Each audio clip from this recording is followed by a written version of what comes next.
jërë ngeen jëf mbokki internautes yi, mesdames, messieurs, amis téléspectateurs de la télé citoyenne, merci de nous accueillir chez vous.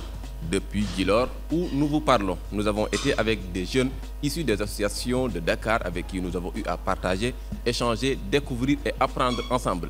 C'est dans le cadre de la phase 2 de Siggi, organisée par Social Change Factory, où nous avons été invités à participer à toutes ces activités. Je suis sur ce plateau avec Khady Diatta, responsable projet Insertion Emploi au niveau du GRET. Khady, bonsoir et merci d'avoir accepté notre invitation. Bonsoir Lamine, et le plaisir est partagé d'être sur ce plateau. Merci beaucoup. Je suis aussi avec René-Edouard Mendy, coordinateur de programmes régionaux au niveau de Social Change Factory. René, mon ami, bonsoir et merci d'avoir accepté notre invitation. Bonsoir Lamine, bonsoir à Khady et merci de m'avoir invité sur ce plateau. Alors, comme annoncé René, nous sommes ici au niveau de Djilor avec des associations au nombre de 15 de jeunes et femmes qui ont été invités à venir participer à ce bootcamp de capacitation. D'abord, pour revenir pour le choix de ces associations, quel a été le processus? Quels ont été les critères déterminants pour choisir ces associations, pour ensuite les inviter à venir ici nous trouver au niveau de Djilor? Oui, très bien. Merci beaucoup pour la question. Tout d'abord, vous m'excuserez par rapport à ma voix parce que elle est un peu cassée, mais je ferai l'effort quand même de bien parler, d'articuler. En réalité, Siggi, c'est un projet qui a été démarré il y a quelques années de cela. Nous avions travaillé avec un nombre d'associations bien défini, au nombre de 70. Et par la suite, effectivement, fort de tout ce qui est lié aux résultats, à la capitalisation qui a été faite, une deuxième phase a été lancée, toujours en collaboration avec notre partenaire, le GRET, que je remercie encore une fois pour son accompagnement. Et durant cette deuxième phase-là, nous avons misé sur 15 associations pour pouvoir effectivement, tout au long du processus de Siggi phase numéro 2, les transformer. Et dans cette perspective-là, nous avons lancé un appel à candidature en interne parce que l'un des critères fondamentaux concernant cet appel à candidature est d'avoir participé à la phase numéro 1. Donc, une fois que cela a été fait, nous avons reçu un nombre bien déterminé d'associations qui, je rappelle, ont participé à la phase numéro 1 et ont émis le souhait de participer à cette deuxième phase. Et c'est dans ce cadre-là que nous avons tenu des entretiens avec toutes les assos qui ont candidaté, aux côtés du GRET et aux côtés de Y'en a marre, que je remercie aussi pour la collaboration. Nous avons demandé aux associations un nombre de questions bien déterminées concernant l'état actuel en termes d'activité, concernant la mobilisation des membres, concernant les motivations, mais également la vision et les différents objectifs à court, moyen et long terme. Mais également, nous avons demandé aux associations quelles étaient leurs perspectives dans la mesure où cette année, nous comptons vraiment travailler pour faire en sorte que les assos soient transformés. C'est un mot qui reviendra tout au long du débat. Nous avons échangé avec toutes ces associations-là et nous les avons notées à la base de critères bien déterminés: motivation, engagement, capacité à mobiliser des fonds, etc.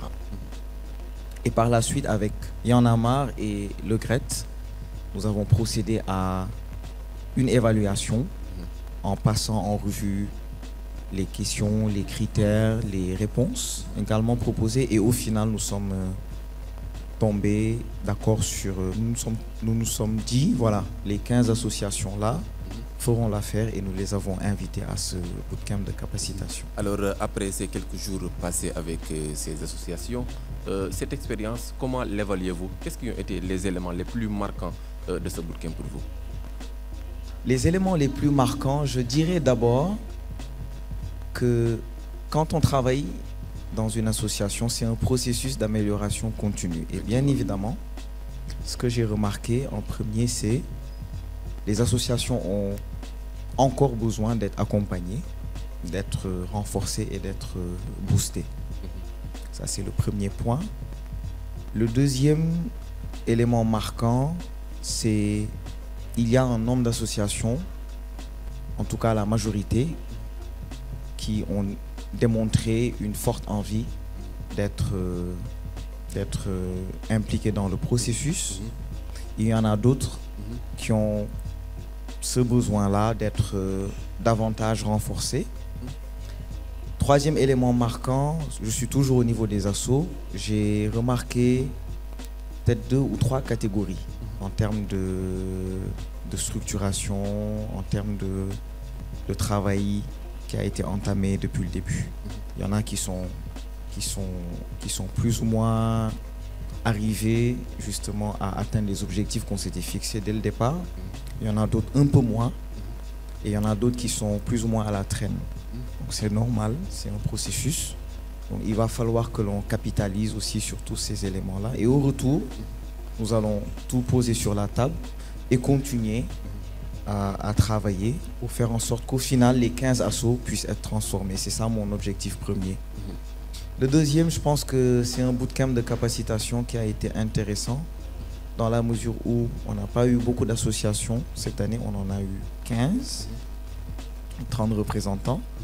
Mais nous avons essayé d'équilibrer avec l'équipe SCF et voilà, d'avoir des activités fun également. On est parti à la balade et on a aussi organisé des activités de feu de camp, etc. Mais le troisième et dernier élément marquant, c'est vraiment la présence du GRET et la présence de Y'en a marre à travers ce plateau. C'est innovant et je trouve que c'est à encourager et c'est à renforcer. Merci beaucoup René, j'en reviens à vous Khady. Vous accompagnez les organisations dans ce genre d'initiative. Je pense que ce n'est pas une nouvelle expérience pour vous. Mais après ces quelques jours passés avec ces associations, comment appréciez-vous la dynamique?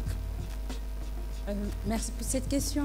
Au vu des quelques jours qu'on a passés ici, on a noté que les associations ont besoin d'être accompagnées sur plusieurs composantes de la structuration organisationnelle. Mais ce qui est motivant, c'est qu'ils en veulent. Les associations veulent être accompagnées, ils veulent mieux comprendre, ils veulent être outillés, parce qu'après tout, il faut qu'on accepte que dans le milieu des OSC, même si on a un bagage intellectuel, il faudrait être bien outillé pour être en mesure de pouvoir produire certains documents qui entrent dans le cadre du processus de redevabilité de l'association.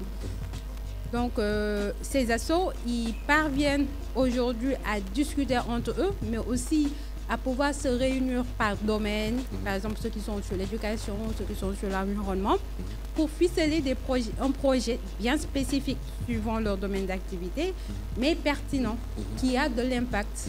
Ce qu'on veut, c'est que ces associations aujourd'hui sont là pour se faire former, mais qui parviennent à être en réseau pour mieux impacter auprès des communautés. On va parler de régional, mais à première vue, qu'est-ce qui devra être alors l'impact de ce bootcamp sur ces associations? L'impact de ce bootcamp, c'est la prise de conscience et l'identification des lacunes. Pourquoi la prise de conscience? Parce que ce bootcamp a un caractère formateur. Les jeunes ont eu à être formés sur des outils pour qu'ils puissent eux-mêmes, par un autodiagnostic, identifier les failles qui entrent dans le cadre de la structure organisationnelle. En ce sens, ils partent avec des outils qu'ils vont utiliser à la base ensuite avec leurs membres pour questionner leur modèle organisationnel. À partir de là, ils identifieront des difficultés auxquelles un plan stratégique et des solutions pourront être apportées pour les accompagner à mieux se structurer, mais aussi à mieux développer des activités. Merci beaucoup Khady. René, j'en reviens à vous. Pouvez-vous revenir spécifiquement sur les modules sur lesquels la capacitation apportée, qui ont été les animateurs, qui expliquent le choix de ces modules pour ces associations? Oui, très bien. Donc Lamine, les objectifs du bootcamp sont d'abord d'introduire un outil que l'on appelle l'outil OCA aux associations identifiées. Ensuite, donner la possibilité aux assos représentés de partager des moments, des expériences, de mieux se connaître.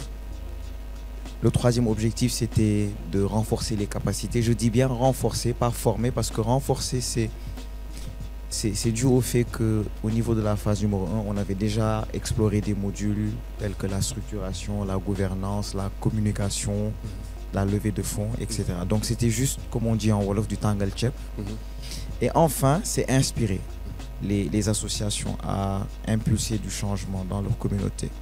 Donc à partir de ces objectifs-là, ce que nous avons fait, nous avons déjà introduit aux assos l'outil OCA, nous leur avons présenté les objectifs, pourquoi c'est important de l'utiliser et nous nous sommes projetés avec des dates limites. Donc chaque asso s'est engagé à faire une restitution au niveau de leurs membres respectifs et aussi à organiser un atelier pour dérouler l'OCA. Donc l'objectif de l'OCA, c'est très simple, c'est identifier les points d'amélioration au sein de son asso à travers un processus inclusif et se projeter à travers un OCD qui est le plan de développement organisationnel.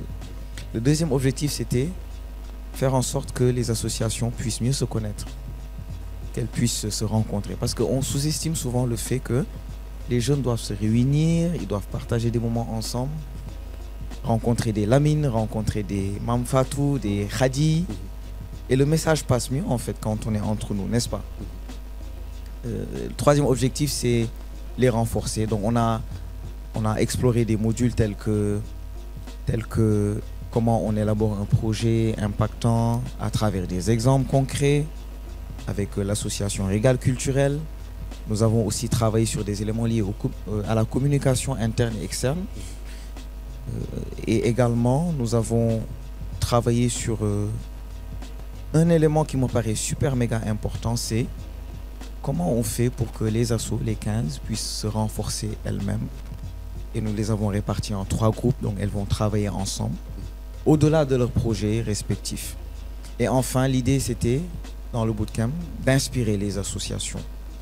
Et l'une des meilleures sessions, c'était celle de Aliou Sané, le coordonnateur de Y'en a marre, qui a tenu une discussion super méga inspirante avec les associations. Et ce qui m'a marqué, il a dit que Y'en a marre est parti d'une idée qui a germé dans une chambre. Et aujourd'hui, il y a Caribou, il y a la télé citoyenne. Et vous ne vous rendez même pas compte de ce que ça peut faire au niveau du développement des individus, mais aussi des associations. Entre autres, c'était en résumé ça, les différents éléments concernant ce bootcamp de capacitation. Et juste pour terminer, c'est le début d'un autre grand processus en fait. En tout cas, Mandou Malen Maïdara, je l'ai dit aux entretiens, Lamine, je l'ai dit au bootcamp et après je le redirai. Doumalen Maïdara. Alors, merci beaucoup René pour ces éléments de réponse. Fofu aussi la Bougonegno. On sait pertinemment que voilà, après cette phase de capacitation, il suffira encore faire quelque chose d'autre qui sera l'option d'assurer le suivi. Quels sont les mécanismes que Social Change Factory va mettre en place pour assurer le suivi? C'est une question hyper méga importante. Pour moi, le suivi est l'un des éléments les plus importants dans la mise en œuvre d'un projet. Ensuite, nous avons des sessions d'évaluation que nous allons organiser à mi-parcours, des sessions d'évaluation avec chaque association.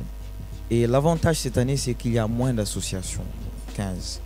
Donc, ce sera beaucoup plus facile en fait de pouvoir mesurer l'impact concernant le travail associatif.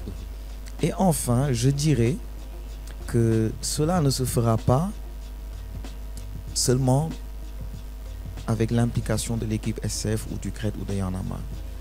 J'ai mentionné durant le bootcamp, je l'ai dit, je l'ai répété, on ne pourra pas transformer vos associations sans vous en fait. Donc c'est à vous aussi de jouer le jeu et de nous tenir régulièrement informés des évolutions, des avancées, des points de blocage. C'est hyper méga important en fait, Lamine. Et enfin avec le CRED et surtout avec l'EC de Khadi, nous avons un comité de pilotage mensuel qui nous permet de faire le suivi. Et je remercie vraiment encore une fois le CRED parce que j'apprends beaucoup aux côtés de Khadi et toute l'équipe. Voilà. Merci en résumé, Merci beaucoup René. Khadi, j'en reviens à vous. Concernant toujours la phase du suivi. Comment, de votre côté aujourd'hui, vous souhaitez, si je me permets de le formuler comme ça, accompagner ce processus de suivi, mais qu'est-ce qui devra être ou devront être les éléments déterminants de ce suivi? Les éléments déterminants de ce suivi, c'est tout d'abord l'engagement et la volonté des leaders associatifs. Absolument. Parce que le travail que nous comptons faire cette fois-ci, c'est basé sur la co-construction et l'intelligence collective. Et pour cela, il faut bien que les acteurs qui sont concernés dans ce processus soient proactifs pour mener à bien des activités. De notre côté, pour le suivi, on va plus se baser sur les activités que les jeunes vont mener sur le terrain, que SCF va coordonner et ils sont en charge également du pilotage. Nous, ponctuellement, nous viendrons auprès des organisations, voir concrètement comment évoluer les choses et au besoin, s'il y a une nécessité de réajuster, de faire des recommandations ou d'apporter des points de tension, nous nous y attelons afin que SCF puisse y veiller et que cela participe effectivement à la réussite du projet. Alors, on ne va pas oublier de parler des réseautages, car en réalité, c'est très important, un processus à partir duquel les associations pourront mutualiser leurs forces. Quelle approche faites-vous de cette méthodologie? C'est une méthodologie très, très intéressante, dans la mesure où ça amène des personnes, c'est-à-dire des humains, à laisser le caractère de côté, à communier, à mettre leurs forces ensemble pour avancer dans la mise en œuvre d'un projet bien spécifique. Et sachant que les OVC que nous accompagnons évoluent dans différents domaines, le premier travail qui a été fait, c'est de les regrouper par domaine. Et sur cette base, il y aura le responsable du groupe qui sera en charge de faire le reporting sur l'évolution du processus de rédaction. Donc, pour ce moment, on a les groupes, ils ont appris à se connaître, ils ont travaillé sur l'identification de l'idée de projet. Et c'est à partir de cette idée que tout le processus sur comment ils voient le projet, comment ils construisent une logique d'intervention, quel est leur objectif général et leurs objectifs spécifiques. C'est là où cela va découler à la suite de cet accompagnement que SCF va apporter à ces organisations. Mais parallèlement, individuellement, nous accompagnons ces organisations à mieux se structurer, à mieux communiquer et à être des leaders, c'est-à-dire des personnes qui vont être impactantes et qui vont impulser un changement auprès des organisations de jeunesse. Khady, on va parler de mécanismes de financement, car en réalité, avec la quasi-totalité des associations, l'équation du financement revient et revient encore. Qu'est-ce qui devra être alors la solution pérenne à cela pour permettre à ces associations d'avoir une certaine autonomie financière? Ça, c'est une question cruciale dans le cadre des organisations de jeunesse. Et à mon avis, dans le cadre de ce dispositif, il y a deux niveaux de financement. Il y a les ressources que l'organisation peut mobiliser en interne à travers un modèle économique, mais aussi il y a des fonds que l'organisation peut lever auprès de partenaires externes. Mais cette capacité de mobilisation de ressources ne pourrait se faire qu'à condition qu'ils soient structurés, qu'à condition qu'ils ont un conseil d'administration qui fonctionne, à condition qu'ils fassent le choix d'avoir un CODIR qui est dans la réflexion des axes stratégiques de l'organisation. Et ça, pour cela, nous, dans le cadre de ce projet, nous sommes engagés, au moins, comme nous les accompagnons à l'élaboration de projets concrets, nous allons les accompagner à la mise en œuvre en finançant à hauteur d'un montant qui sera déterminé pour la mise en œuvre de l'activité qu'ils choisissent par rapport au projet qu'ils ont proposé. René, on va aussi parler de mécanismes de financement au vu de tous ces paramètres. Voilà, que les associations sont appelées d'abord à mobiliser des fonds en interne. Doivent-elles se retourner vers des activités génératrices de revenus? Je pense que le momentum est parfait. Parce que Lamine, Khady, je pense que avec ce qui s'est passé récemment, l'USAID, avec le recul des interventions de la part de certains bailleurs comme l'AFD, etc. Pour moi, le momentum est parfait pour se réinventer, pour être autonome, pour être indépendant et tout le temps ne pas être dans cette perspective d'attente de financement. je l'ai dit aux assos, je leur ai demandé de réfléchir et vraiment de prendre le temps de se poser les bonnes questions pour mettre en place un projet. Parce que j'ai oublié de le dire tout à l'heure, mais durant le processus de SIGI, phase numéro 2, il y aura un appel à fonds destiné aux assos qui devront proposer un projet impactant, durable et qui entre dans un processus 360 degrés qui pourra générer d'autres fonds en fait. Est-ce que vous voyez? Et donc, dans ce cadre-là, les associations devront proposer. En tout cas, je leur ai dit. Et avant qu'elles puissent accéder à ces financements, il faudra démontrer que ce que vous allez faire, non seulement prend en compte les axes stratégiques qu'on s'est fixés cette année avec notre partenaire le GRET, mais également ces projets devront prouver leur durabilité et leur capacité à générer d'autres fonds en fait. Et pour moi, ça répond en partie à ta question, Lamine, la question liée aux activités génératrices de revenus. Parce qu'il y a eu beaucoup de projets. Et je sais que Khadi peut le clarifier. Beaucoup de projets, Lamine, beaucoup d'activités conjoncturelles. On met en place cette activité aujourd'hui. Il n'y a plus de financement, c'est terminé. Pour moi, c'est une perte de temps, c'est une perte de financement et c'est une perte d'énergie. Il faut que nos associations, il faut que nous mettions en place des initiatives durables et pérennes. De ce fait, l'association AJDB ou Senvi ou OCS, si elle n'est plus là, l'initiative continue à impacter les populations, les acteurs continuent à être impliqués. C'est extrêmement important. Et oui, c'est un des éléments qu'on peut explorer dans la mise en œuvre des initiatives cette année. Donc je parle des AGR. Mais il y a aussi d'autres mécanismes qu'on peut trouver en co-construction avec les assos. Parce qu'on attend aussi qu'elles nous disent, voilà, en fonction de ce que nous faisons, en fonction du travail associatif, en fonction des éléments qui sont à notre disposition, nous pensons aussi que cela peut être en lien avec les critères. Est-ce que tu vois un peu? Donc ce sera co-construit, mais le modèle des AGR, j'aime beaucoup et ça a prouvé son importance. Et donc en résumé, effectivement, en partie, ça peut être une voie en fait pour que tout cela soit durable et autonome, effectivement. Merci beaucoup, René. Le temps que nous avez accordé pour ces échanges vient de s'épuiser. Qu'est-ce qu'on n'a pas dit qui devrait être dit, René? Il y a 25 000 associations environ au Sénégal. Elles ont un réel problème de structuration, de gouvernance,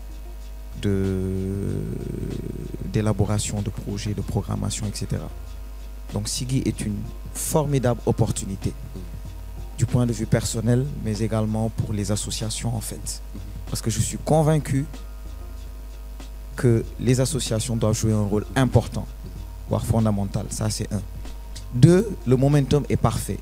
On parle beaucoup de localisation. Madame, les bailleurs se posent la question de savoir aujourd'hui, est-ce qu'il ne faudrait pas plus aller vers le local? Donc, ils doivent saisir cette opportunité-là. Et enfin, au Sénégal, quand même, il y a l'AER.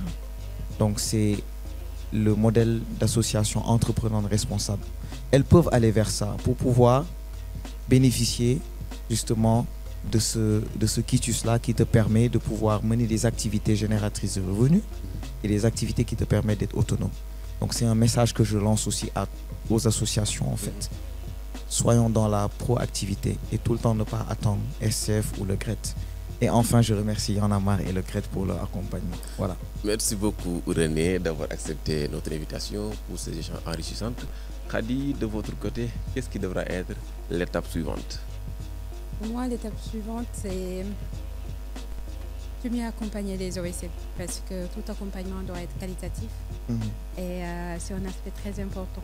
On y met un point d'honneur à la qualité de l'accompagnement pour veiller à ce que ces organisations atteignent le niveau que nous espérons et que dans l'avenir, qu'ils soient des organisations de référence qui continueront à défendre l'éducation des jeunes, la problématique climatique, environnement, changement écologique, des droits des filles et des femmes. Que ces organisations soient des porte-étendards à travers notre formation pour qu'ils puissent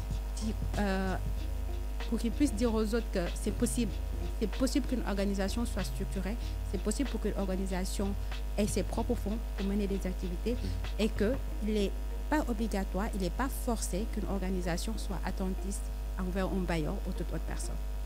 Merci beaucoup Khady, merci beaucoup René. Je remercie toute l'équipe de Social Change Factory, l'équipe du GRET, l'équipe du Mouvement Y en a marre à travers la télé citoyenne avec qui nous avons été ici avec vous à travers une série de podcasts dédiés à ce bootcamp organisé par Social Change Factory où nous avons eu la chance d'échanger, de découvrir beaucoup de choses avec ces jeunes issus des associations de Dakar. Nous vous donnons rendez-vous à très bientôt pour un autre événement avec d'autres invités. Assalamu alaikum wa rahmatullah.